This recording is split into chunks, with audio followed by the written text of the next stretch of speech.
يقول عليه الصلاة والسلام: ثم يؤتى بأبأس أهل الدنيا لكنه من أهل الجنة. تخيل شخصا بائسا في الدنيا، يطلع من مشكلة يدخل في مشكلة، يخلص من كربة يدخل في كربة ثانية، تنتهي الكربة من تبدأ في ولده، تنتهي من ولده تبدأ في زوجته، مشاكل اجتماعية واقتصادية وأمنية، وما بين مشاكل فوق رأسه دائما، وأمراض وكربات وفقر وتشريد وسجن وترقل في البلدان. أبأس واحد في الدنيا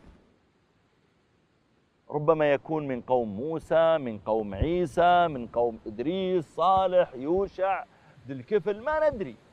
رجل في الدنيا من آدم عليه السلام إلى قيام الساعة يختار أبأس واحد لكنه من أهل الجنة. قال عليه الصلاة والسلام: فيغمس في الجنة غمسة ثم يقال له: يا عبدي هل مر بك بؤس قط؟ هل رأيت شدة قط؟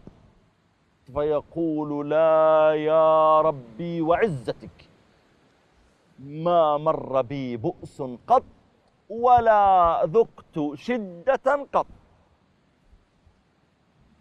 نسي مرضه ونصبه وتعبه وسجنه وتشريده وظلمه وكربته ومصيبته وآهاته وآلامه وتعذيبه، كل هذا نسيه بغمسة واحدة غمسها في الجنة. فكيف به إذا شرب من أنهارها؟ أم كيف به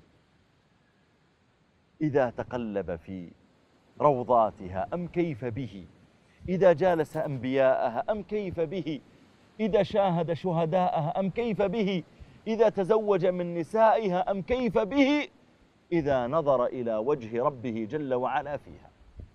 هل يذكر شيئا من بؤس الدنيا الذي أنساه إياه كل غمسة واحدة غمسها في الجنة؟ هذا موقف من مواقف الآخرة.